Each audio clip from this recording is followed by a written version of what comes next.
From Austria, he will highlight the role of technology in early detection of breast cancer.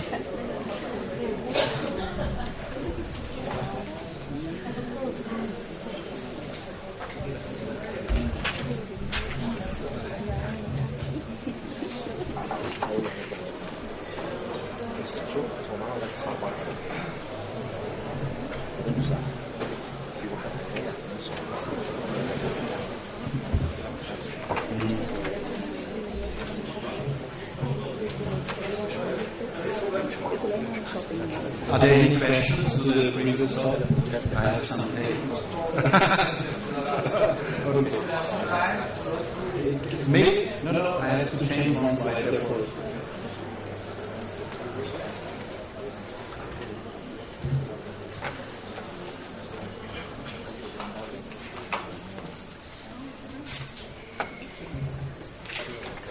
So,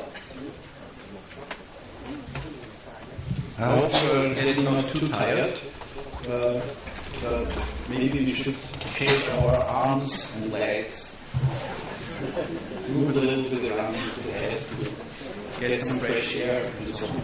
Okay, I was asked to give a talk on the role of radiology in the early detection of breast cancer, and I concluded that you want to hear a little bit about the potentials of breast imagers, radiology, and screening. I'm pretty sure that you are all aware that breast cancer is the leading cause of cancer death in women, and we should do everything in our century and in the next couple of years to conquer cancer in our lifetime. And I'm pretty sure that you are on the right way when I see this excellent congress here with all the beauties of the innovations. The aim, and this is a very important thing, is that to conquer cancer, the aim is also to reduce the breast cancer mortality. And there are only three possibilities we have to offer until now. One is the prevention, and prevention is always good. This is related to lifestyle factors. We learn more and more that not drinking alcohol, not smoking, have a good, to live healthy is very important to reduce your breast cancer risk, but overall it is very hard to manage it in a whole population. We also learned that modern therapy helps to reduce mortality in about 10 to 20%, but there is also one very important tool which is called screening. And you will hear now that mammography, particular mammography screening, has the chance to decrease the mortality of breast cancer in up to 35%. I'm pretty sure that all of you know that mammography is a very it's complex, but with respect to a screening procedure, it's very simple and it's very cheap, and therefore is the only recommended screening modality beside the more or less a blood test, the hemocold of the WHO. And what does mammography screening do? It searches for otherwise called breast cancer, and we will see that there is a strong evidence that you can indeed reduce breast cancer mortality with mammography.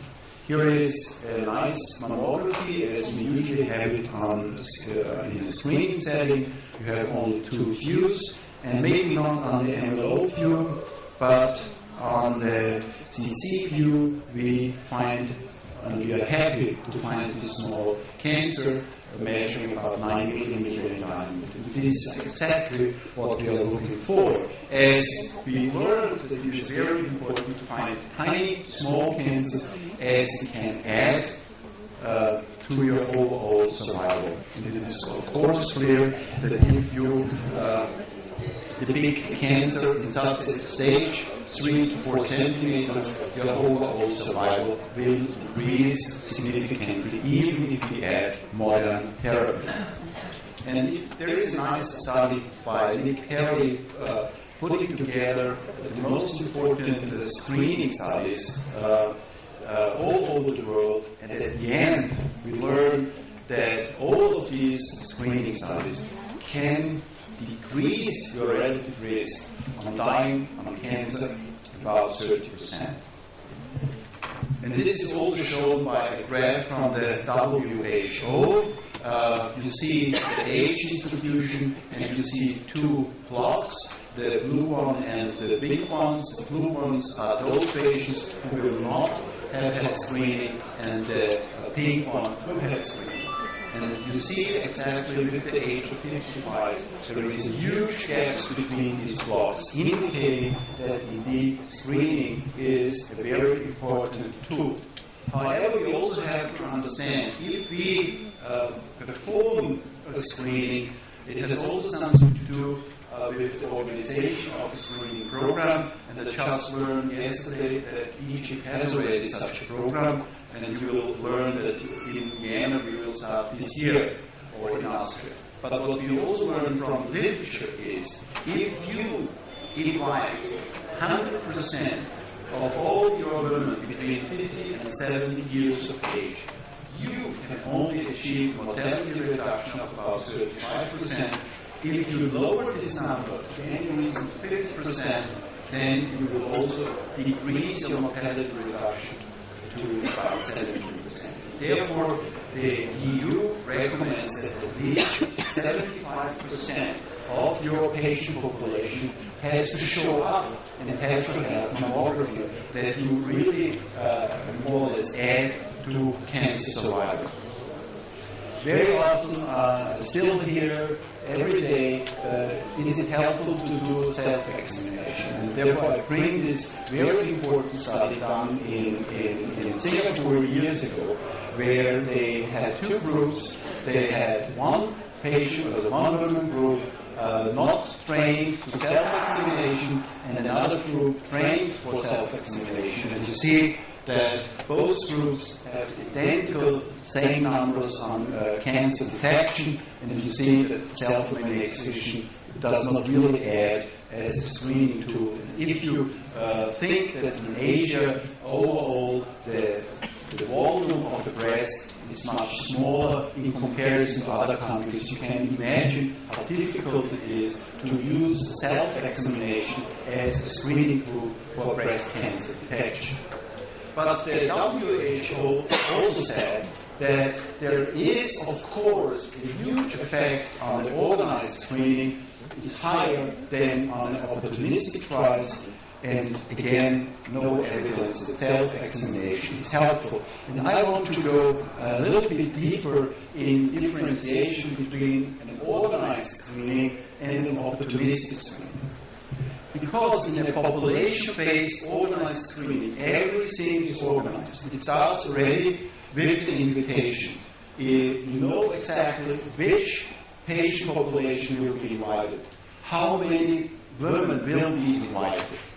It is called a screening test, and in comparison to an opportunistic screening, it is not based on clinical symptoms. You perform it biannually. In comparison, in any other trials, it's not defined. You have only two views. You do not add ultrasound or clinical examination. But, however, you do always a double reading. You have, for quality issues, to read at least 5,000 cases per year, or it is said by the EU. And of course, quality management is defined. You know exactly, more or less on every day, how you perform, how your country performs. And we also have a lot of benchmarkings saying that you have to have at least a certain number of cancers, a certain numbers of ductal cancer, etc., and so on. Already in 2005, the European Union said to its member states, okay, we have to change something within the EU, because there is, and you will see it later, still a lot of countries who do not offer mammography screening. And what the EU said is, we want to have mammography screening for all European women between 50 and 70 years. Why? Because we want to reduce breast cancer mortality in about 30%, and we want to increase the survival rate, and overall we want to improve the quality of life among all women living in Europe. And this is the map of Europe in 2005. And you will see a lot of countries which are still white. And one of these countries, for example, is Switzerland, which is not a partner of the EU, but you see there is Norway or other countries like Austria or Hungary who do not offer, or even Greece who do not offer any more of screening or some trials. These are let's say, the good guys. And these good guys, this is Finland, all of the northern parts, UK, Ireland, Norway, Germany, Luxembourg, Spain, and Denmark, is offering a nationwide screening. All the others, none or only some trials. And what can we learn from the different countries? We know, for example, from Germany, they are excellent soccer players, and even if you buy a car from Germany, everyone will say they do it properly, they do it in a perfect way. And the same is true when they start with mammography screening. In a very organized way. And these are only the results of the first 3 pilots. And you see the benchmark lines. This is the first round and the second round. They always hit the breast cancer detection rate for the patient population by a rigorous implementation of the rules, saying, okay, we have to have training, we have to have standards, and so on. The Netherlands, also very, very popular because within Europe, and I do think around the world, because they have a very, very clever health system. And this is a very dark, maybe dark, by the way, you can very easily. There you see the very important trend study from the Netherlands by showing the screening and the observed mortality for different age groups. And what they did already, in 1987, they made a sort of statistical analysis predicting their mortality rate each year. And if they would not hit their predicted value, the government would say, okay, we have to end with the program. And what you can see is that there is, they did more or less perfect, they did a marvelous job in reaching the reduction of the mortality of breast cancer mortality. Now, the Netherlands became indeed a very hot spot within Europe. They have excellent training centers. They do a great job in the benchmarking. They do a great job in the teaching. And it's unbelievable what we can learn from them. On the other hand, France. You know, we all like them very much because of the good food, and some of us who grew up with reading Asterix and Obelix. And when I remember correctly, we also visited sometimes Egypt, at least in one issue. But what we can learn from the French people is that they made a very, let's compare maybe with the car, you know. You have the German cars and the French cars, and everyone knows what I mean. And they did it in a very, let's say, easy way, easy French way. And there you see the participation rate among all the districts. And you see that in only some dark ones, they reach the expected limitation of about 75%. And in all other parts, you see that they missed this important rate that the women show up. First of all, they did not do any training. They only said, we are radiologists, we know it already, we know it better. We serve mammography since years. We will implement screening, by the way, next to the door. And you see that they still do, even in the screening, clinical examination, they had only second reading, double reading about 90%, and the cancer detection rate within a certain period was, in comparison to the benchmark, not as good as we expected. And Anta Limon, who gave me this information, said by herself, there is an uncertain future for this program as it is heterogeneous, complex, and expensive.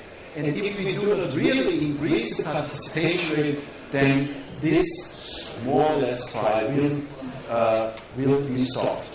And that's the reason why we, particularly if we speak about screening, we have heard here a lot of pros and cons. And I will bring you now one publication from 2011, published in Radiology,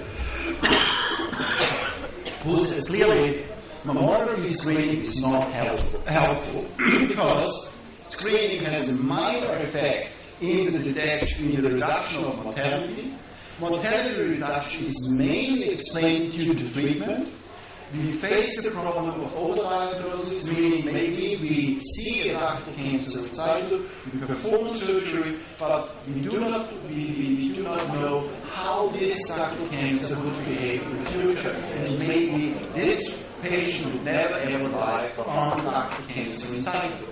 And they said mammography screening is not justified. And what they always screen are some nice graphs. And here you see a graph of different ages within the United Kingdom, and they saw before the onset of the screening, this is the red line, the mortality reduction reduced already without the effect of any screening. Or another very, more or less, you cannot publish a paper in a higher ranked journal than New England. And therefore, it is always very interesting to see that usually around October every year, and you know why October? October is the breast cancer month. Interestingly to see that in Lancet, in the New England journal, always very critical papers dealing with mammography screening are published. I never ever saw a study showing that mammography screening to support mammography screening. But what they did in Norway, they had two studies groups, one who had mammography screening between 1996 and 2005, and another group which did not have mammography screening. And they had the chance to do, and radiologists are not involved, only an epidemiologist, to go back to historical data, mirroring these two groups.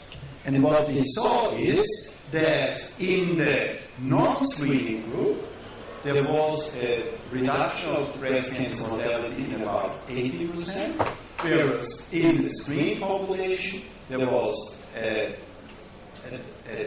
about a group of about 35%, split in half, some explained by treatment, and only 50% explained by screening. And they say, okay, screening is helpful, but not as we thought. At the bottom line, we can say, and these are the supporters, Copens or Duffy, also published in Radiology, said, overall, even if we are always more or less see these negative aspects, we can say screening saves more lives than it harms. We save 2 to 2.5 lives for every overdiagnosed case, but nevertheless, we have to inform our women about pros and cons of mammography screening.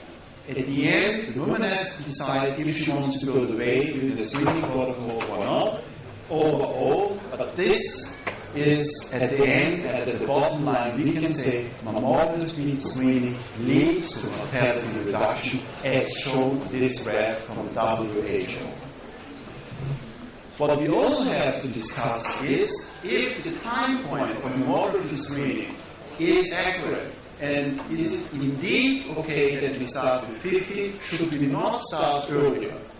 And there is a very important publication from Sweden, starting already mammography screening with 40 instead of 50, and measuring the effect on the cancer detection rate. And what they did is they had a study group, a control group. Of course, also in the pre-screen period, there was no difference. And you see that in the study group, they had only 803 cancer tests, whereas in the control group means no mammography screening, they had a much higher cancer test rate. And you see it also in this graph that even in this group, it helps to perform mammography screening. I just told you that Austria does not have a screening until now. And we started to negotiate with experts, and I was one expert among a lot of experts, already in 1999, 13 years ago, about the implementation of mammography screening. And it took us 13 years to convince all the health partners to go a different way, as there was always people coming up with new ideas, with better papers, with better data. And I showed you already this slide, that breast density is associated with breast cancer risk. And low in fatty, high breast cancer risk in dense breast. That we said, okay, for this patient population, here we have to do something, as we will miss more cancers as we may find in the fatty part. And we will add ultrasound to mammography screening, maybe based also on this paper from Vandenberg, showing that with ultrasound we can increase the detection rate of about more than 6%. What we do is we will have a decentralized program with qualified radiologists all around Austria. We will invite, as a compromise, women with 45, not with 40, not with 50, in the middle. They have to read at least 2,000 mammograms, and double reading, then we will approach 4,000. One of them will immediately perform ultrasound if the breast stands, as this is ACR categories 3 and 4, and we will have a lot of teaching and so on. I show you now the first results of pilots performing the same concept. This is from Tyrol. Usually Tyrol is very well known among people from Arabic countries because there are a lot of mountains and a lot of snow, and therefore, particularly in summer, a lot of people from the Arabic area are visiting Tyrol. And there you see that, particularly in the so-called ratio of screen detected versus background incidence, this should be based on a standard about 3 times and 1.5 times in the subsequent study. We reached already 2.1 in the first round, which is an excellent number. And with respect to all the other benchmarking, the numbers of cancers less than 10 millimeters, less than 15 millimeters, or lymph node positive cancers, we always reach and do much better than the benchmarking gives. And that's also true for the invasive breast cancer. There we have about 90%, and we should have a little bit more. But overall, I'm really convinced that mammography screening helps, but mammography screening means also high quality, and I'm pretty sure that our female patients will acknowledge this. Many thanks for your understanding.